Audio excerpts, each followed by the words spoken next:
Hi, this is Lainey Cameron, and I couldn't be more excited. Mostly, I wanted to talk about your newest novel, The Way We Weren't, which I had a chance to read an advanced copy. It's beautiful, it's touching. Oh, Congratulations. thank you. It's always so weird to be the one, I'm so used to working with authors. It's always so weird to be the one whose book is being read. So that's nice to hear. Thanks. So, you talked about working with authors, and I can see it in this corner of the screen, so people are going to see it. So, Oh, you are both Phoebe Fox, Mhm. corner of Zoom here. You are both Phoebe Fox, and you're also Tiffany Yates Martin.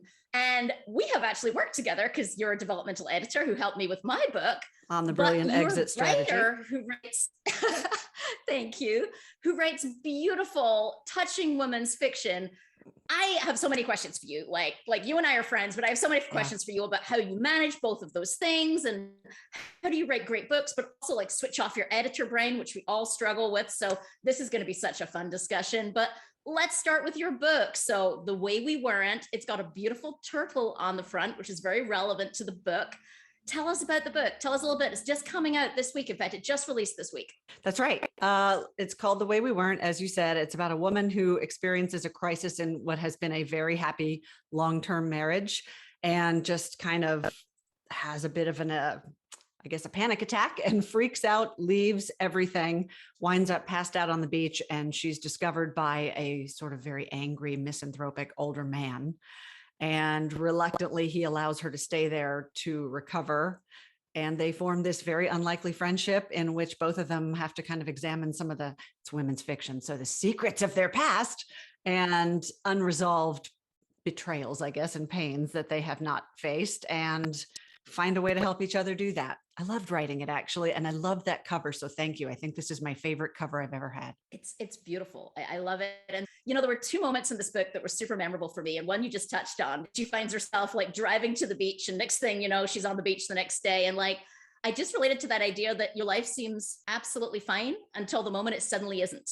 Like until just that 1 second in time where you're like, I thought I was doing okay. And then you realize you weren't. You were just stuffing it all down and not dealing with it. Yeah. And you don't think, like, I think in that moment, you don't really think about, this is insane what I'm doing. You just kind of go, oh, let's turn here or not turn here or whatever. And suddenly you've made a choice and you didn't really set out to make it. It just all, like you said, I think that's a good way of thinking of it. It all just bubbles up and that's how you deal. You run. Me anyway.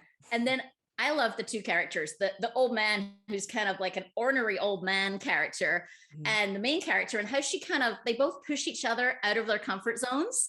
And they're both kind of stifling things they haven't dealt with in their own ways, very different things. And so I love this dynamic between them where there's some wonderful dialogue and they're really pushing each other as they go and kind of like, almost like poking at each other, forcing each other to grow. Thanks. They were fun to write. And as an editor, I'm constantly talking to authors about building tension on the page, especially like micro tension. And that's pretty much the whole crux of their relationship for a long time, is their constant tension with each other. And it was really fun to write that. Also, he's so not like me in any way that was fun to write too. Kind of a character who's just so angry at the world and has shut himself off from it completely. And I pulled one review. I love to pull a quick review to share here as a way for folks to get a sense of the book if they haven't read it yet. And this was a review from Layla Meacham, who you were just sharing with me, just passed away, which is so sad. I read your newsletter about her and it was touching and beautiful. Thanks. But I thought she captured it so well. She said, a story of the reassessment of the lives of two unlikely strangers who meet, an old man and a young woman who together discover that the place in life they've chosen for themselves does not bring the fulfillment they had worked to have. Insightful and compelling read about the courage to change horses in midstream to reach the shore of new beginnings. Nobody writes like Leela. So I got to always ask questions about what's it like to edit this book and worry of what this book went through. But my goodness, you're a developmental editor. I would say the absolute best out there. Oh, my question for you is very different. How the heck do you switch off your editor brain when you're intuitively this amazing editor? Thank you. And actually, that's sort of my primary identity. I think of myself first and foremost as an editor, and I analyze everything. So that has always been the hardest part about writing for me, is just getting out of my own way. But that's been really helpful too, because I think it helps me help authors with that. I know how often we're sitting there. I know firsthand how often we're sitting there at the keyboard with that mean critique editor person imagined over our shoulder with everything we write, judging it right? And then there's no way you can create in that atmosphere. You have to, I always say, I stole this from Brenda Euland, vomit it up on the page. She has a great book called If You Want to Write, and it's about tapping into that kind of, oh, it's almost also intuitive, right? Like you have to tap into this world and these people who are starting to live in your head and just let it come out, knowing that later you can make it better. But I think that's the hard part, because a lot of us, especially me as an editor and a perfectionist, we want it to come out on the page the way it is in our heads, and it doesn't at first, right? Your viewers know this. Hopefully, if y'all are authors, you know this. If you're not, it never comes out the way you're reading it, but it comes out kind of, it's garbage writing for the most part, but you have to do that. So then you have something that you can fix and make better and deepen and develop. That's hard. So I have a mantra every time I sit down to write anything, whether it's fiction or, I'm working on a follow-up to intuitive editing now. I start my writing session with literally the words out loud, permission to suck. So that lets me take away the expectation that it's going to be publishable or even readable when I finish drafting, and I can just vomit it up. I love that. And actually, I was telling someone about your book, Intuitive Editing. If folks can see it on the shelf back there, it's a beautiful, bright colored cover. Just yesterday, I was saying what I love about that book is it's like a pep talk in a book. Like it's got great ideas on how to edit and how to approach it and how to layer your editing, which I'm following for my second book. But it's also about empathy with yourself, right? And compassion for yourself. And so exactly important. What you were saying, right? That first draft is not going to be good, and nobody's is.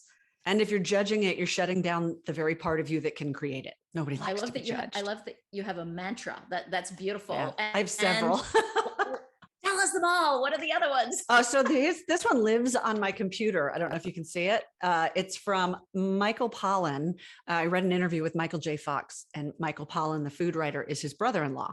Michael J. Fox was writing another book, I think a memoir, and Michael Pollan said to him, you have to keep in mind two things, velocity and the truth. And I love that, because velocity divorces you from that part of you that wants to step back and turn the perfect phrase and tell the perfect story.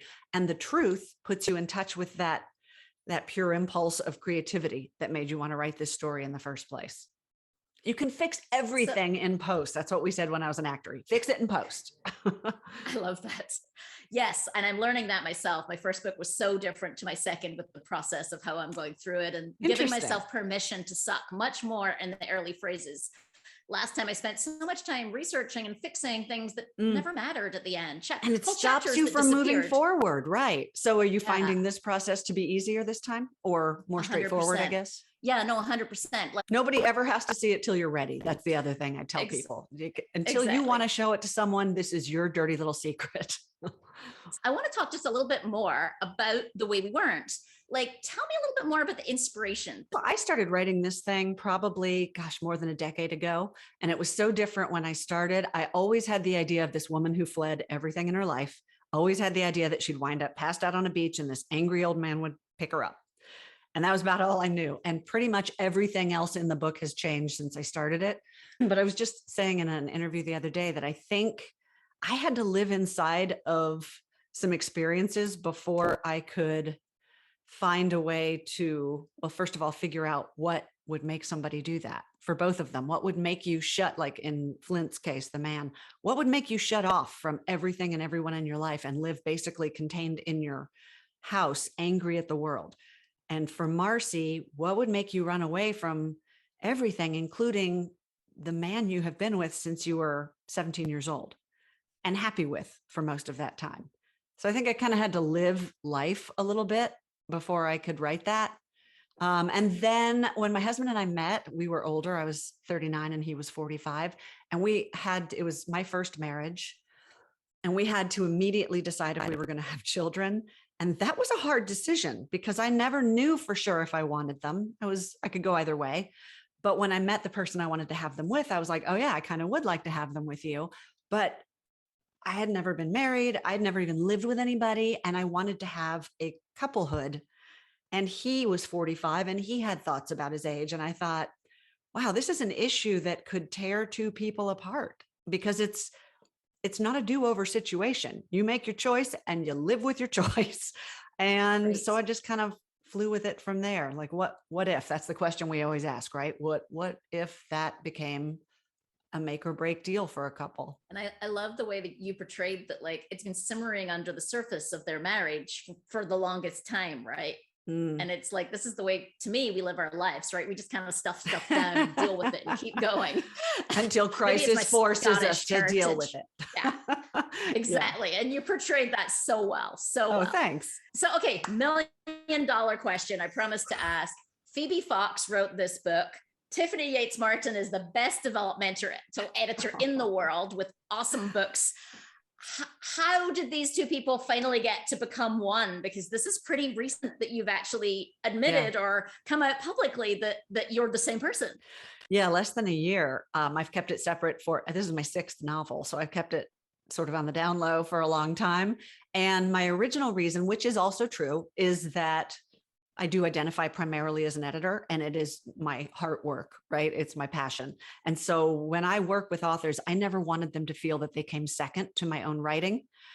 But then I started to kind of question my motives a little more deeply. And I realized that it was also that I do identify really strongly as an editor. And I was afraid, full stop, that if authors that I work with read my work, they might think, oh, she's not so good. Why does she think she can edit me? Or honestly, or that, like, I work with a variety of genres. So I thought, well, what if they see that I write mostly women's fiction and they think, oh, she can't work with me on my historical or my mystery or all the other genres that I work in. So once I realized it was fear-based, I try really hard not to live my life in fear. And oh my God, for like a week, I was calling friends going, do you think I should do this? I'm kind of scared. What will people think? And I kind of realized that Oscar Wilde quote is true, that you wouldn't worry so much about what other people think about you if you realized how little they do. And I thought, this probably affects nobody but me. And it hasn't. In fact, like, if anything, I've gotten good reaction from authors because I'm a little bit more in the trenches with them and being honest about that. And I have had firsthand experience of, like we were talking about, getting out of that editor's way when you're writing. But it was funny what a big deal I turned it into. I would definitely say, like, you and I worked together, and the empathy you have for the writing experience, like, writers are petrified of sending their work to an editor and having the editor, trash it, basically. I hate doing that. I totally get that. And then we're like petrified that, like, we don't know how to explain, or that there's so many things, there's so much fear involved in that process, right? Yeah. Or that someone will rewrite your work and it won't be your vision of what you wanted to write. I hear that a lot from writers who are afraid that their editor at the publishing house, right, is going to, like, take their baby and turn it into something else entirely. Right. And so I think that really helps, knowing that you're a writer and that empathy for the process and fear involved in all of this. Well, go figure. I wish I had known that sooner. That would have been nice. But it happened when it was meant. Like, I had to live in that too. You know what I mean? I had to get there when I was ready to get there. So what about writing advice? I always ask people on this show, on the podcast, what their writing advice is. And gosh, you could just say, go read my book or my next book. But, like, if you had to pick... Does anyone say that? Well, not most people don't have writing books. They have novels. But if you had to pick a couple of pieces of advice that you most frequently or most like to give to writers, let's start there. Like, what would you say? You're so wise. Like, what Thank you. say? I have so many, like, actual craft ones. And then I also have the career one where I always say persistence, which all are very valid. And I'm happy to share some craft ones that I love the most. But the one lately that really has been prime in my head is about writers taking ownership of their own careers. I think this is a career, honestly, this is a business where the person who often has the least amount of control over it is the artist, and yet you are the commodity. And it feels like we're always sort of, I don't want to say beggars at the table, but we're always waiting to be anointed. And that puts us in a weird position with this thing that we are responsible for creating in the world that becomes this commodified thing that all these other people may or may not say is good enough. And so we define ourselves by that externally. So lately I've been talking about just define the reason that you do this, know what that is, know what's important to you about it. If you don't feel like your writing is worthwhile until somebody says they're going to publish you, you may never be happy, right? You may never feel good about what you do. So find a way. This is the most democratized time in publishing I've ever seen in 30 years working in this industry. Find a way to make your career yours and define what your parameters are. Once I did that, it's so freeing, not just as a human being, but for your writing. Then you don't worry, like, is everybody going to like this? Will somebody buy it? Is this marketable? You write what you want to write, and then you find what you want to do with that and what success looks like for you. And if you can do that, you'll be happy as a writer forever. And if you don't, you'll be the one who sits at the typewriter and opens a vein.